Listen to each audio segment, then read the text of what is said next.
ඉතින් මේ තියෙන්නේ කලින් පෙනුම. එතකොට මේ තියෙන්නේ දැන් පෙනුම. කොහොමද වෙනස? අයිබෝවන්.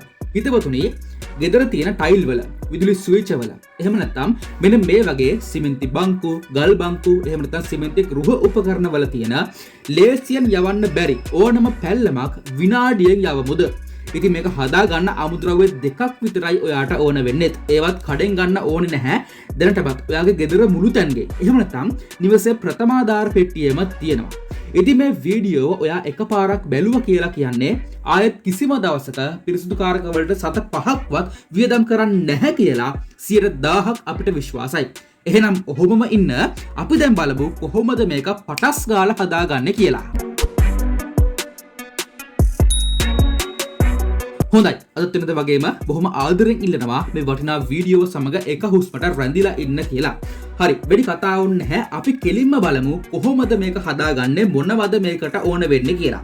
හිතවතුනි, අපිට මේකට ඕන වෙනවා මෙන්න මේ ද්‍රව්‍ය වලින් ඔයා කැමති ද්‍රව්‍ය දෙකක්. ඒ තමයි සිග්නල්, විනාකිරි, බේකින් සෝඩා, ඒත් එක්කලා හයිඩ්‍රජන් පෙරොක්සයිඩ්. එතකොට මේ හයිඩ්‍රජන් පෙරොක්සයිඩ් කියන දේ ඔයාට ඕනම ෆාමසි එකකින් මිලදී ගන්න පුළුවන් රුපියල් 130ක් වගේ පොඩි මුදලකට.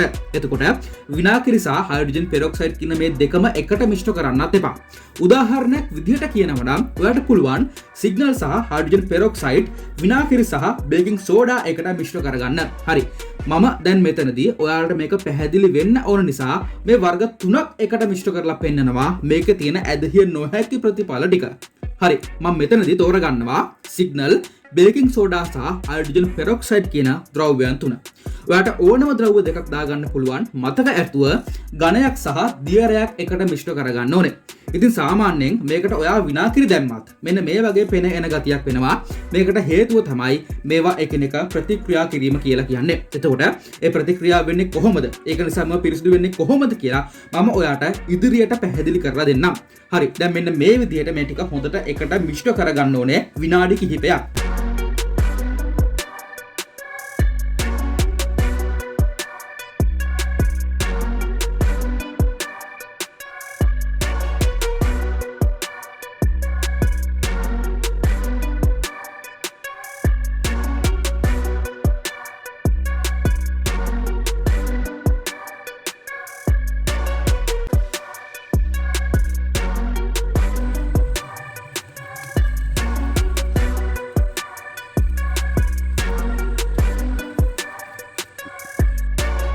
හරි, ඔන්න දැන් අපේ මික්ස් එක ලෑස්ති. අපි බලමු මේක වැඩ කරනවද නැද්ද කියලා.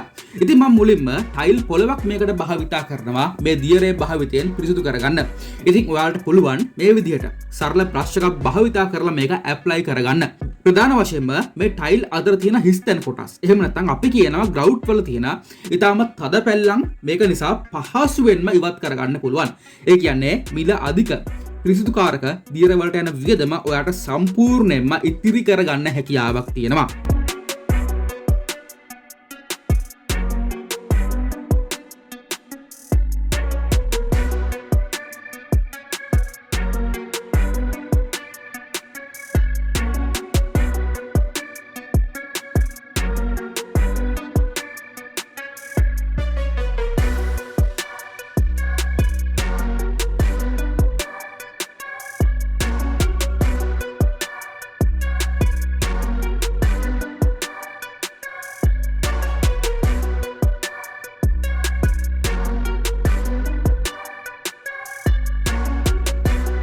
හරි, පේනවනේ වෙනස.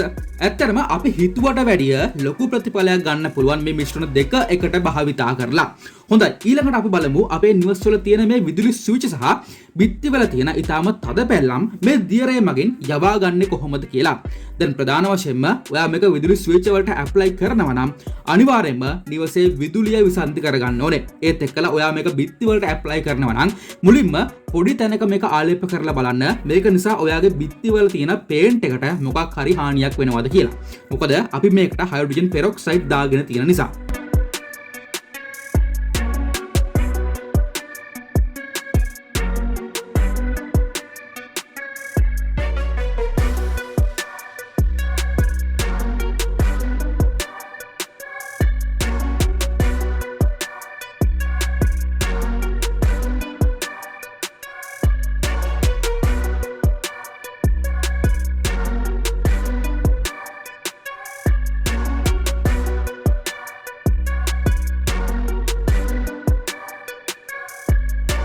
හොඳයි මම හිතනවා මේ වෙනසත් ඔයාට හොඳට පේනවා ඇති කියලා. ඉතින් ටයිල් කැටවලට නොදෙවෙනි පිරිසිදුකමක් මේ දියරේ මගින් විදුලි ස්විච් වලටත් බිත්ති වලටත් ලබා ගන්න පුළුවන්. ඊළඟට ගෙදර තියෙන සිමෙන්ති උපකරණ. දැන් ප්‍රධාන වශයෙන්ම එළියේ තියෙන ගෙවතු අලංකරණ උපාංගවල. ඒ කියන්නේ ගල් බංකු, සිමෙන්ති බංකු වගේ දේවල් වල. එහෙම නැත්නම් සිමෙන්ති මල් පෝච්චි වගේ උපකරණ වල කාලයක් යනකොට පුස්, ලයිකන වගේ දේවල් බැදෙන්න බලනවා.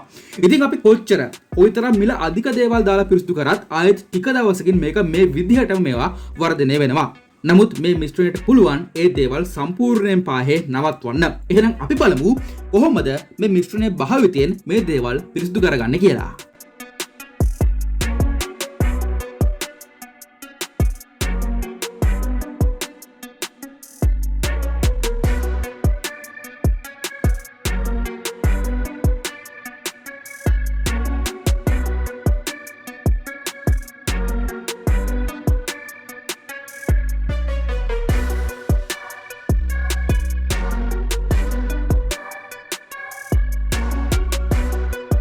හරි පේනවනේ වෙනස.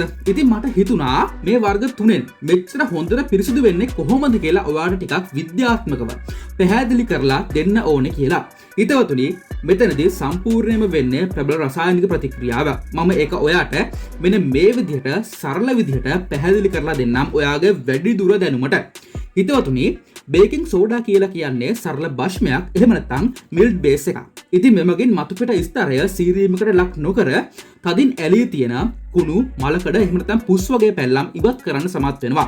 මොකද මේ කුණු පැල්ලම් ගොඩක් වෙලාවට ආම්ලිකයි. ඒක නිසා බේකින් සෝඩා වලට ඉතාම ලේසියෙන් මේවා ඉවත් කරන්න හැකියාවක් තියෙනවා. ඊළඟට හයිඩ්‍රජන් පෙරොක්සයිඩ් කියලා කියන්නේ ඉතාම ප්‍රබල ඔක්සිකාරකයක්. ඉතින් මේවා කුණු පැල්ලම් මතුපිටට වැටුනම ඉතාම වේගෙන් වියෝජනය වෙලා වතුර සහ සක්‍රිය O2 නිදහස් කරනවා. ඉතින් මේ O2 එහෙම නැත්නම් ඔක්සිජන් මගින් අද පැල්ලම් වල තියෙන බන්ධන ඉතාම ලේසියෙන් බිඳ හෙලනවා.